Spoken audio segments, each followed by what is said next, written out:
Blanche et Marcelo, l'enquête, partie 2. Ici l'enquêteur reprend l'affaire.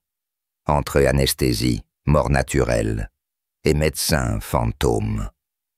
Dans la première enquête, nous avions soulevé 2 versions contradictoires sur les circonstances de la mort de Maman Blanche, l'épouse de Marcelo.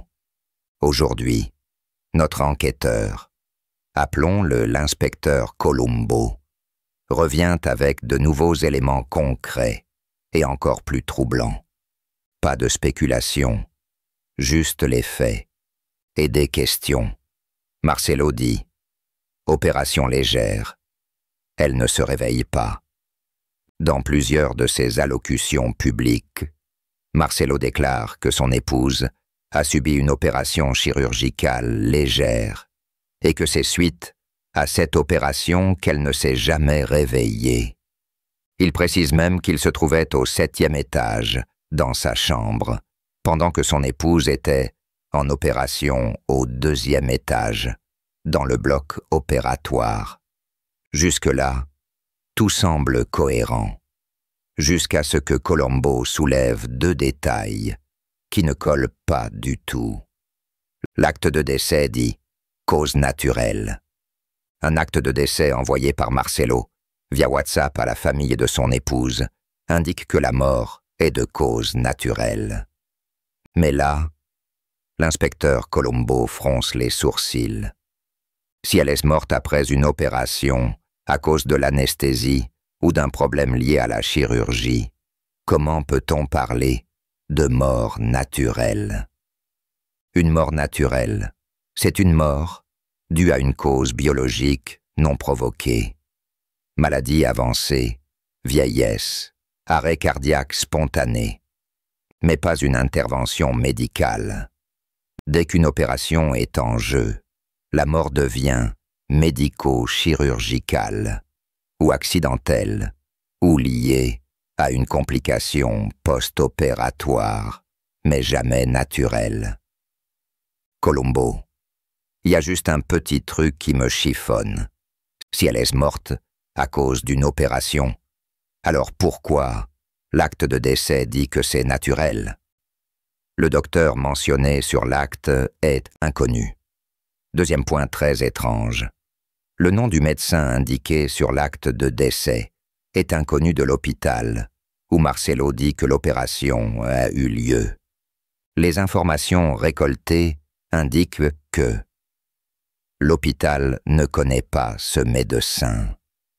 Une information de dernière minute qui vient de tomber révèle que le médecin cité sur le certificat de décès n'est pas un médecin, mais un anesthésiste, et qu'il aurait quitté l'hôpital depuis le mois de juin 2024. L'hôpital n'a aucune trace d'une opération chirurgicale prévue pour Blanche ce jour-là. Aucun élément ne confirme que cette opération a été planifiée officiellement. Colombo s'arrête, remet son impair, regarde le dossier et dit calmement « Vous savez, moi je suis qu'un flic à l'ancienne, mais un médecin fantôme dans un hôpital qui n'a pas enregistré d'opération, c'est pas banal, et ça sent pas bon. » Conclusion provisoire de l'inspecteur. Voici ce que l'enquêteur constate. Marcelo affirme qu'elle est morte après une opération légère. L'acte de décès dit que la mort est naturelle, ce qui est incompatible.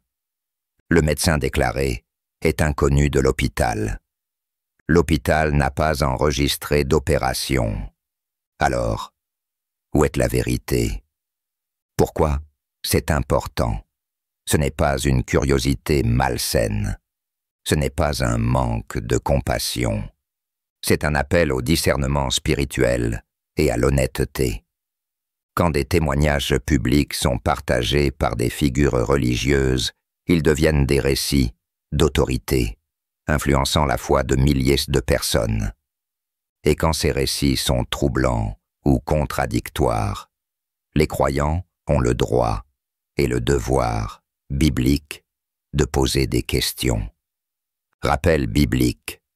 Éprouvez les esprits. pour savoir s'ils sont de Dieu. 1 Jean 4, 1. Examinez toutes choses, retenez ce qui est bon. 1 Thessaloniciens 5, 21. Ne jugez pas selon l'apparence, mais jugez selon la justice. Jean 7, 24. L'heure c'est grave aussi.